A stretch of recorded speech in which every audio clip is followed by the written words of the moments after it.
Whoever you are, we welcome you. Wherever you come from, we welcome you.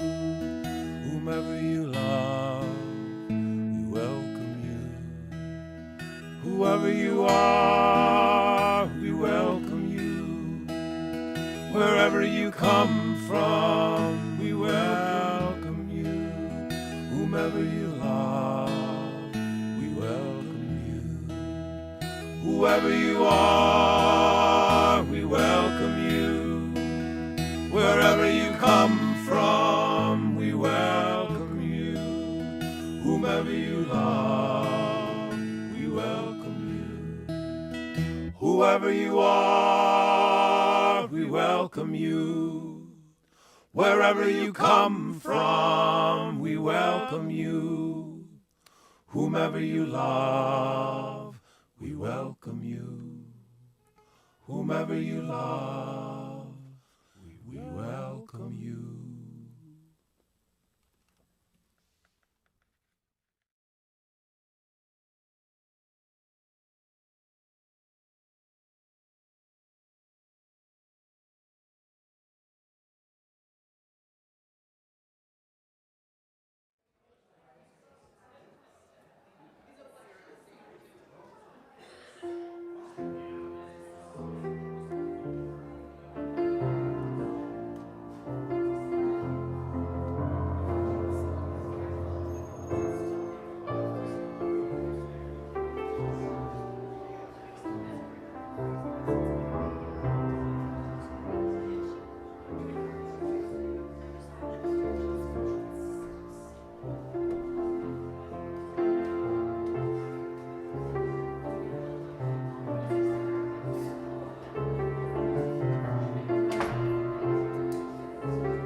Good morning.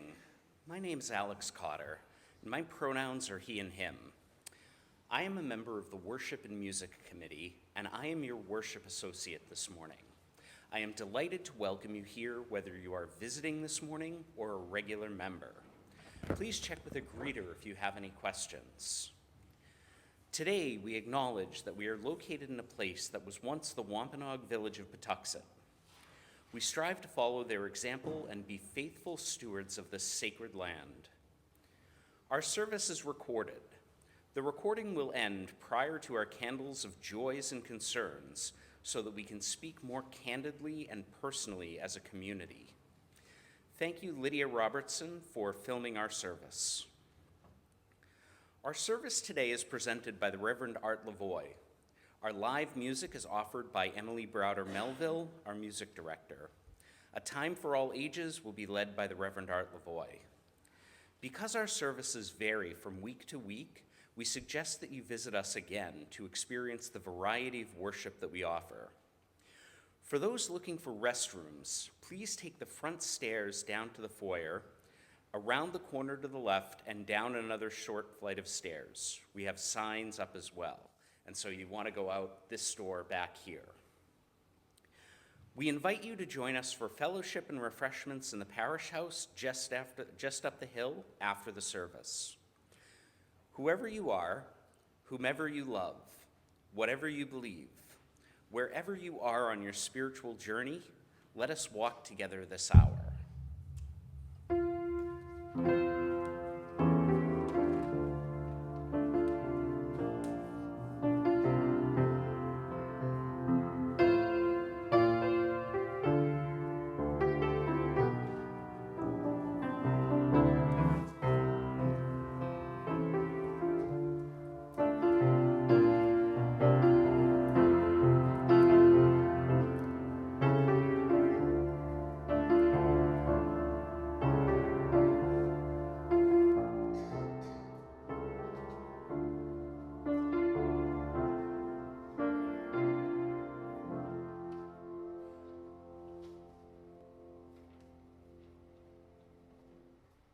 Our call to worship this morning is Less Beautiful Without You by the Reverend Tess Baumberger.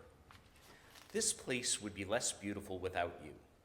Muslim, Christian, Buddhist, Jew, Hindu, humanist, and earth-centered too.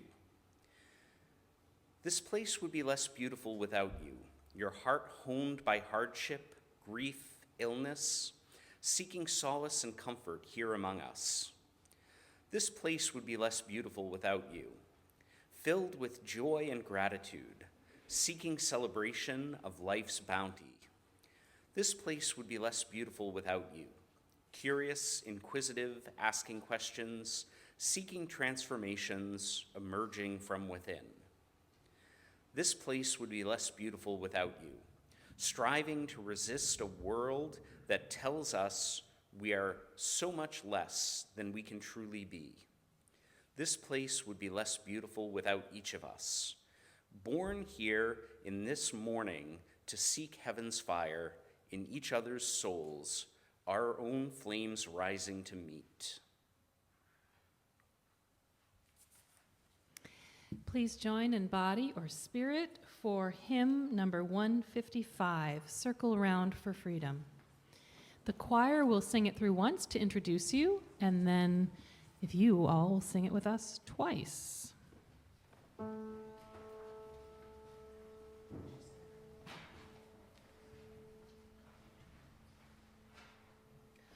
Circle round for freedom.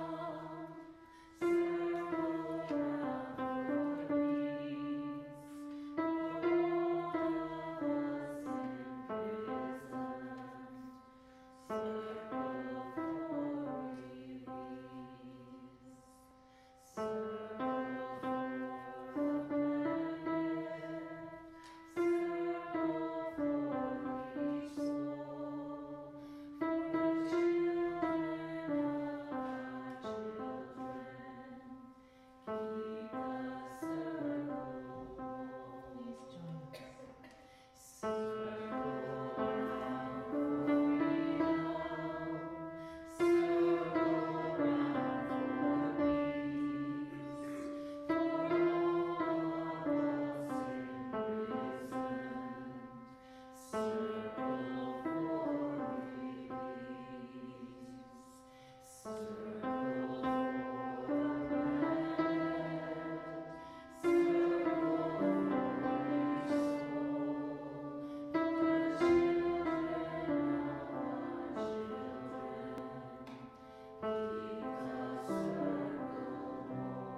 So, Deb was supposed to be here, our Director of Spiritual Development. Deb Keller Wood was supposed to be here this morning, but she and her husband and her mother have been on vacation in Mexico all week, and their flight yesterday got canceled. So they're sitting in an airport right now, I think, and there's a flight that's supposed to get them home sometime early this afternoon. So I am taking over for her and offering the time for all ages, and I'm going to talk a little bit about the Underground Railroad. Now, the Underground Railroad, for those who might not know, was a way to help slaves who had escaped to get north and also to get into Canada, because many of the slaves had to go to Canada because they were still being pursued once they came north after a certain point. So there were several houses, farms, and places all along the way that were safe houses, that were places where people could stay and stay protected. And up in parts of Massachusetts,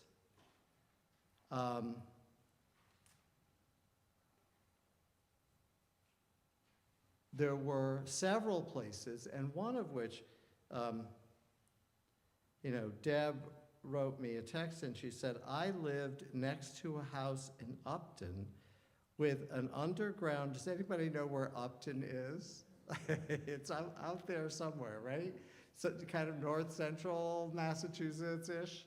I lived next to a house in Upton with an underground tunnel from one house to another on the railroad to move people if authorities showed up at one place.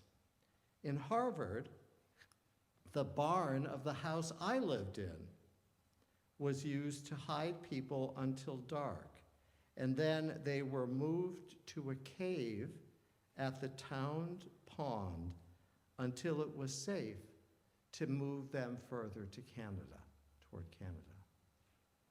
So there were a lot of places, and a lot of places in Massachusetts, perhaps some even in Plymouth, that were used as way stations, as safe places for people who were escaping slavery in the South and moving toward freedom.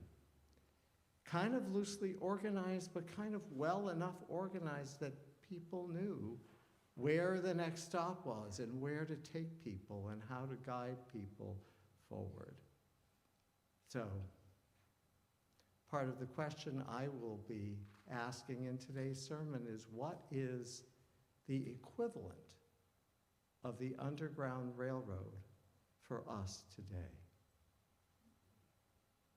And so Stephanie is going to take the children that are here, if you want, up to the nursery where Kafaya and Lily are, since Deb is not here. So let's sing out, folks.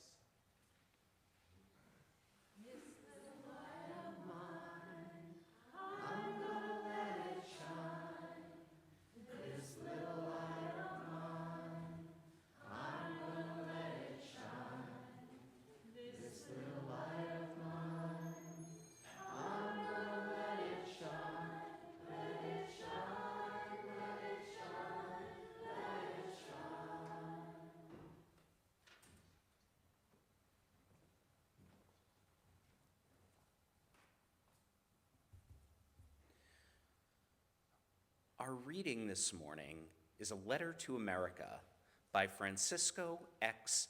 Alahone. Pardon the lag in writing you. We were left with few letters. In your home, we were cast as rugs. sometimes on walls, though we were almost always on floors. We served you as a table, a lamp, a mirror, a toy. If anything, we made you laugh. In your kitchen, we became another pan. Even now, as a shadow, you use us. You fear us, you yell at us, you hate us. You shoot us, you mourn us, you deny us. And despite everything, we continue being us. America, understand once and for all. We are the insides of your body. Our faces reflect your future.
The search for freedom is an elusive thing, isn't it?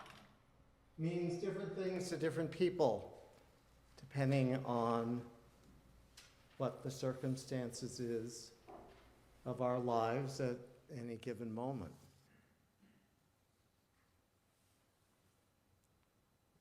I may have told you this story before, I don't remember, but it bears repeating. When I was the minister in Dorchester, there was a young couple who started attending services there. I'm going to call them Sarah and Manuel. After attending a month or so, they set up an appointment to speak with me. They asked if I would be willing to officiate at their wedding. But they also needed to tell me that it was a little complicated, and they needed to tell me their story.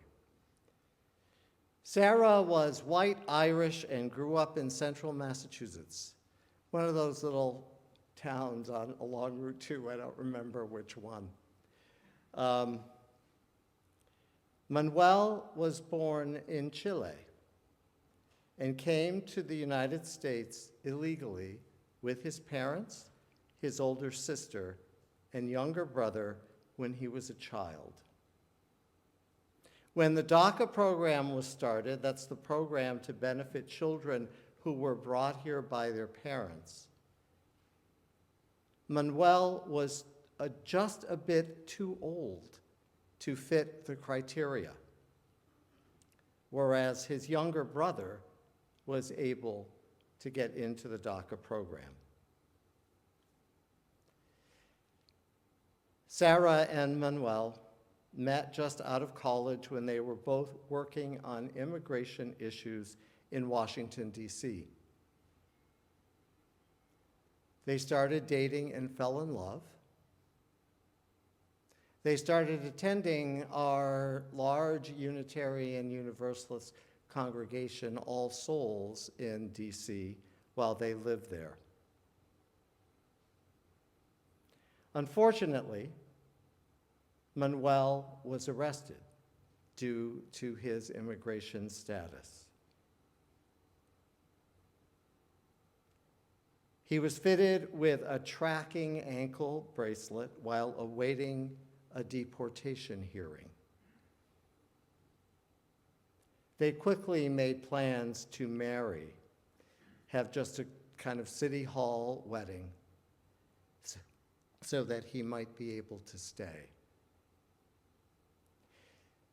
Sarah's family here in Massachusetts knew about her relationship with Miguel, and some of them had met him.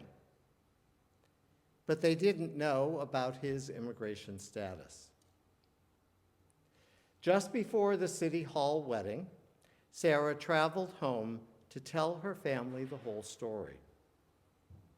The large extended family was gathered as Sarah spoke to them and explained everything. In the awkward silence that followed, her grandfather was the first to speak. You know, that's how it was in my family when I was growing up, he said. My mother came over from Ireland and didn't have her papers. We were always afraid that she would be arrested and deported. The family was shocked. This was the first time they had ever heard that story. How much does any of us truly know about our immigration histories? Do we know the circumstances that brought our ancestors here, what they endured in their home countries, and whether they came to the U.S. with all the legal papers? Or, like my father's French-Canadian family, did your people come over easily when the border between the U.S. and Canada was very porous, and it was easy to get from one place to another and to claim citizenship wherever you landed? If your ancestry is Mexican, your ancestors may have lived in the Southwest when all of that territory was part of Mexico. The borders created by our war with Mexico divided many families. If you're African American, you may never be able to find out where exactly your ancestors came from or who they were. Slave records are sparse and not always clear. What we do know, one thing we do know, is that most adults don't like sharing difficult and painful parts of their lives with their children. They don't want to worry their children. They don't want to make the children afraid. So some of the secrets of our histories remain lost to us or incomplete. You know, about 15 years ago, there was a garment raid. There was a raid on a garment factory in New Bedford, in which several people were arrested and deported somewhere Central or South America. I think it was Venezuela. Shortly after that, the Boston Globe did an investigation and a follow-up story about undocumented immigrants in the Boston area. They concluded that the largest number of undocumented people in Boston came from, would anybody like to venture a guess? Ireland is correct. When we think about undocumented people, we rarely or never think about Europeans. White folk, like most of us, are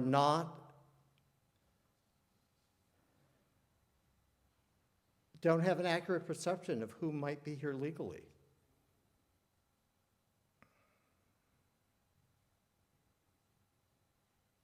You know, but it is so much easier for people from European countries to get travel visas to come here and then not return home.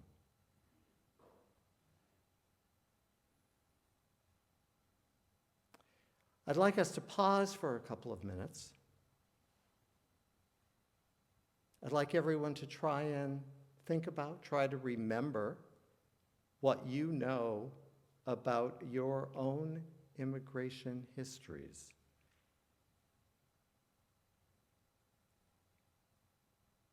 I'm looking at Debbie right now. Sorry about that. One of the fascinating things, you know, Debbie's family, I'm half Portuguese. Debbie's family came over from Portugal, and they changed her last name at Ellis Island.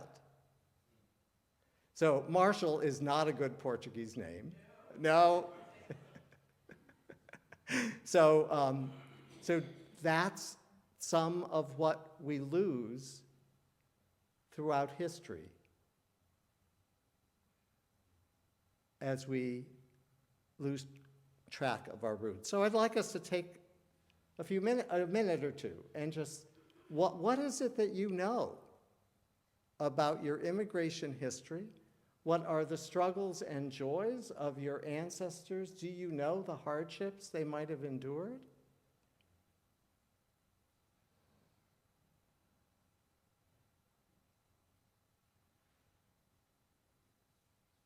Do you know if they had all of their papers?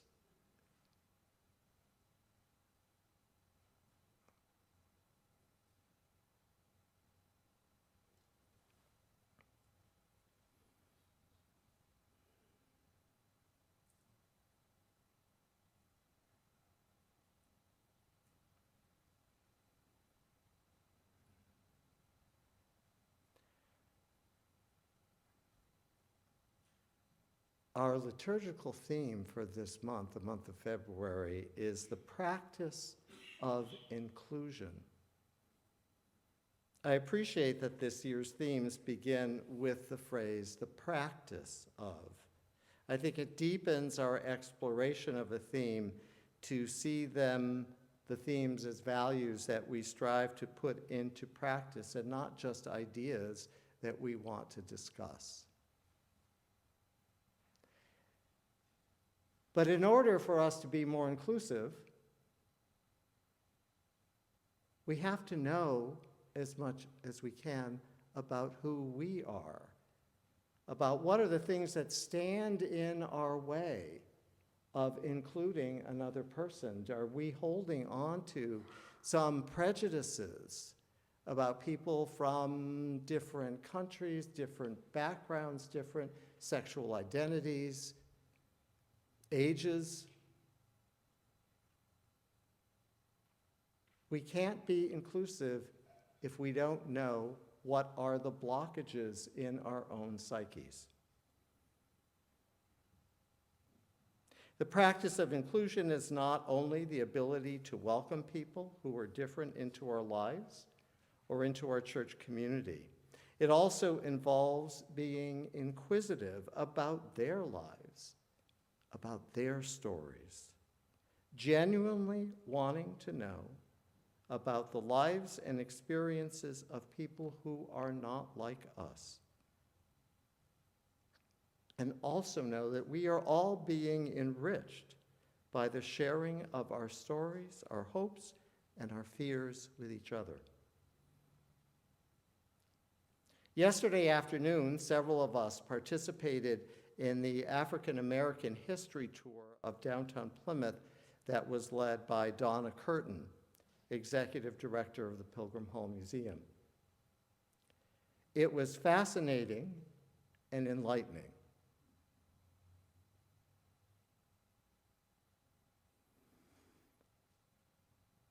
This was not specifically mentioned on the tour, but I imagine that some of the wealth of this church came from people who owned slaves.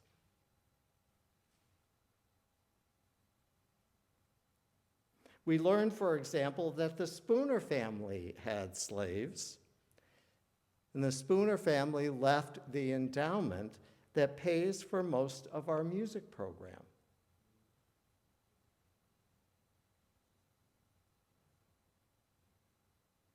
We also learned, though, that this church was likely the site of a wedding between two slaves, one of whom was a member here and her partner who lived in a different house in town. A free member, right.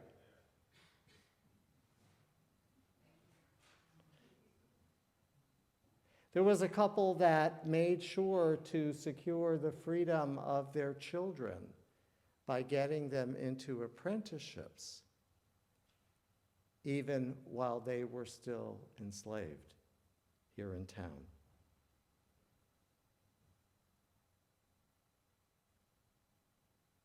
We do know that our history is mixed, and it is our call to stand now on the side of love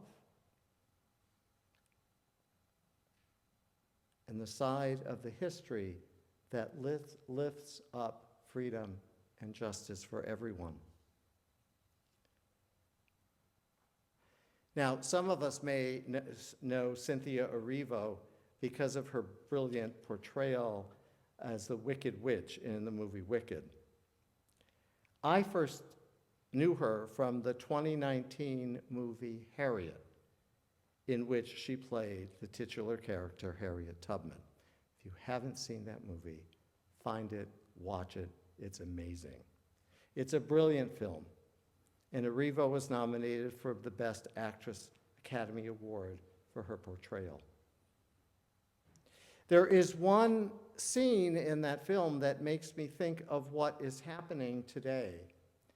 In 1850, when the Fugitive Slave Act was passed by Congress, it allowed slave owners and bounty hunters to come into any state where slavery was outlawed and arrest anyone suspected of being a fugitive slave.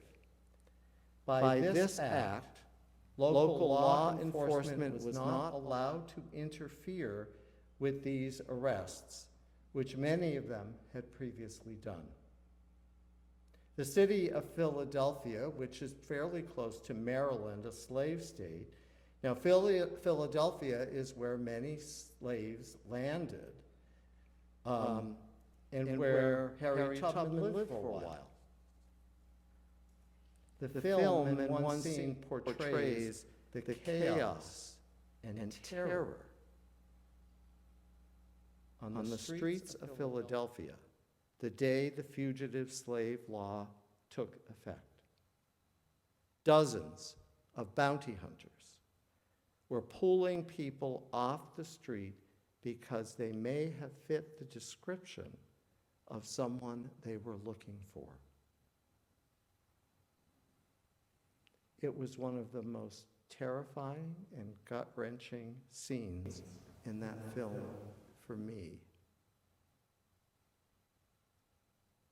And I wonder, now that INS raids are increasing, are we going to find scenes like that on our own streets, in our homes, churches, schools, workplaces, immigrant families, even immigrant families here in Plymouth, we're finding out, are terrified. Some are even afraid to send their children to school.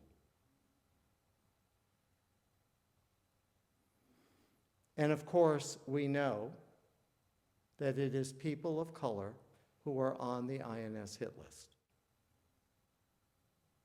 You're not going to see anyone raiding a construction site in the Boston area, which is where many undocumented Irish folk find work.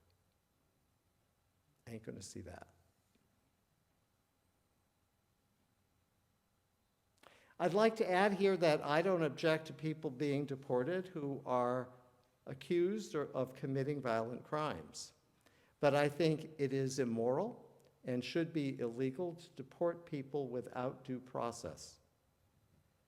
I also think it's immoral and illegal to categorically end programs meant to help people fleeing violence and perhaps death, as those programs are currently being ended.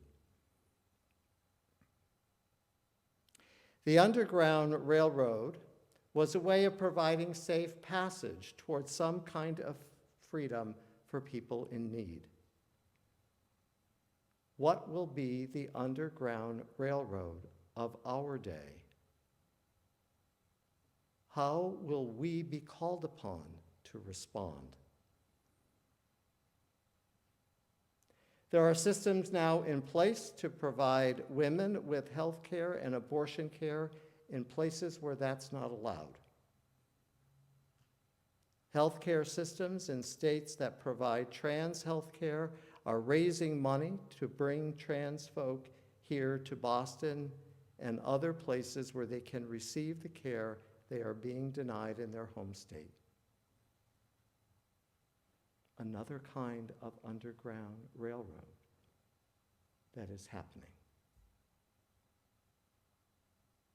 Undocumented people may need help and support that hasn't been made clear of how we are going to be asked to help there. We had an interfaith clergy meeting this week at which the main topic on the agenda was how we could support each other if some of the congregations wanted to provide sanctuary space for an immigrant person or family. And there is one congregation here in Plymouth that is already planning to do that. There is an evil gaining power in our society that goes against basic human values of safety, freedom, compassion, and giving people a voice. And we will be called to stand up to that power with our hands, our hearts, and our resources. We will be called to live out our values in this increasingly cold-hearted world. This will not be easy, and we will need to have solid support systems to give us the strength and the courage to do our part. And we need to continue to keep the doors of our Unitarian and Universalist congregations open wide, because this is the kind of religious tradition with its emphasis on compassion, inclusiveness, and justice that will be needed by many people longing to find the support to make a difference in today's world. Amen. Ashe, and blessed be.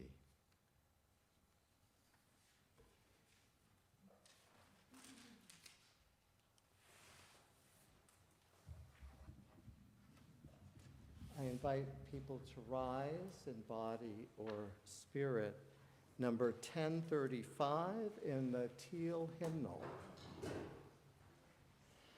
is our closing hymn. So this is a very simple and very repetitive melody, and I invite you to have fun with it.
We are in the midst of this church's annual pledge drive to know how members of the congregation will be able to support us in the next year, the fiscal year that begins in July. And as part of that, we invite people from the congregation to offer their testimonials on why this church is important to them. And Eric, I invite you to come up with yours today.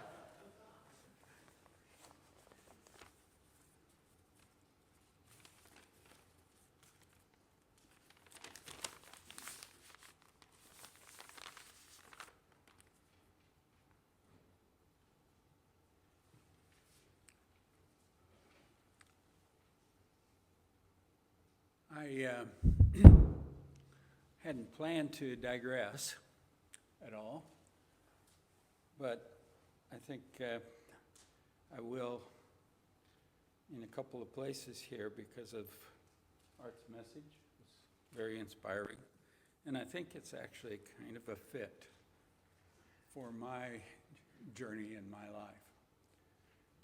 So I wanted to begin by giving you some perspective on my journey to First Parish UU Plymouth.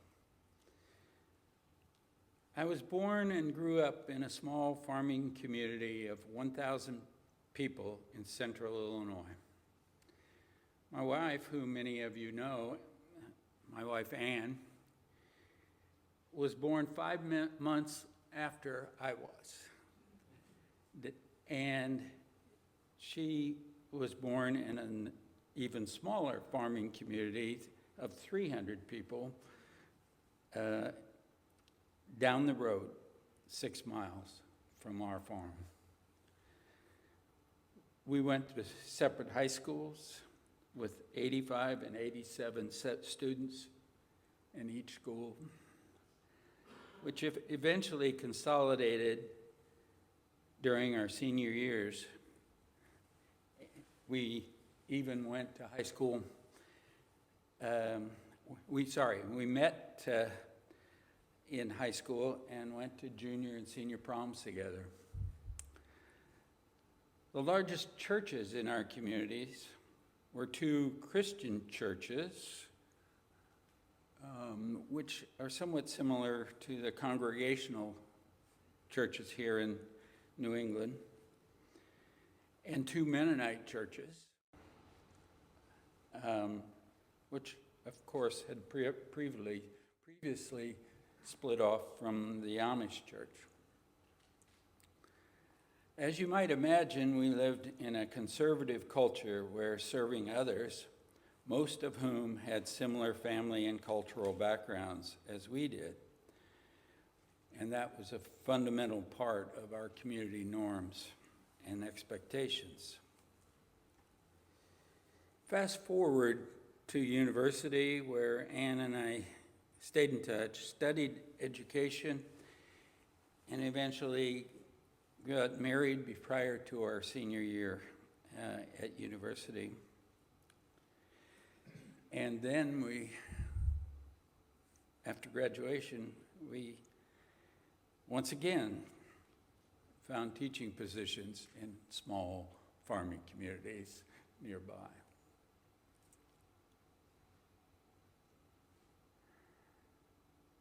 I'm going to digress here because, just for a second, in our county in Illinois, it was illegal for any black person to be in the town after 7 o'clock at night, which I thought was a little strange, but whatever. Growing up, you know, you don't necessarily question laws.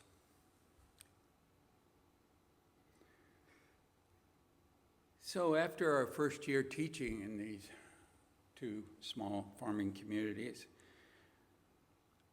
we decided we wanted to explore something different from the culture that was very evident where we grew up. So we decided to travel to Europe for 6 weeks. Thinking back, we probably should have gone much further than Europe. So anyway, we returned from Europe, went on to graduate degrees, but we longed for visiting other cultures. We decided to apply for 1-year leaves of absence to teach and live abroad. Well, 1 year turned into 26 years. 4 countries, teaching in American and international schools in Norway, Japan, Switzerland, and Brazil. After 26 years abroad and finding our parents were having health issues, we decided we needed to be closer to home. But home seemed very different after living abroad for 26 years. And we were also very different in our perspective and our interest in cultures. We weren't quite sure where home was, and eventually came to the realization that home is wherever we are. Apologies for that long ramble. Gee, maybe I need to step back here. But it, I think, partially explains why I ended up here at First Parish. rather than across the square at Church of the Pilgrimage. My home now is surely not my old home. So what I've found here at First Parish is a very welcoming, diverse, caring, inclusive community, similar to the diverse expatriate communities that we experienced abroad. Also a very strong alignment with my values, my new values, I should say. A highly committed social action community that cares deeply about community, nation, and the world. And thanks to Art Lavoie and his sermons that are insightful, thought-provoking, and inspiring. And finally, a community, a vibrant community that walks the talk.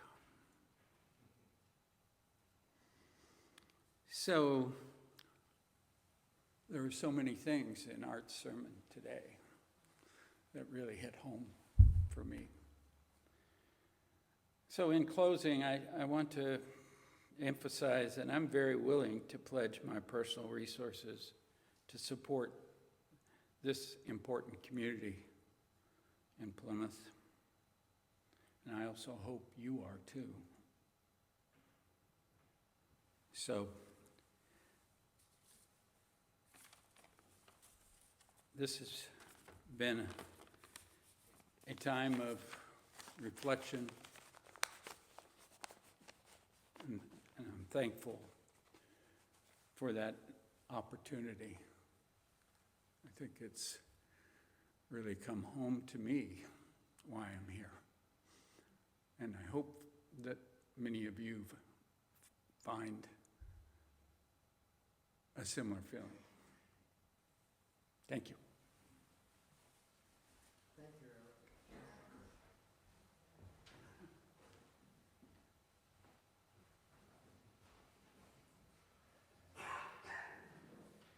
Your financial offerings, I don't need to introduce that anymore. And Eric did such a brilliant job. Your financial offerings for the work and ministry of this congregation will now be gratefully received.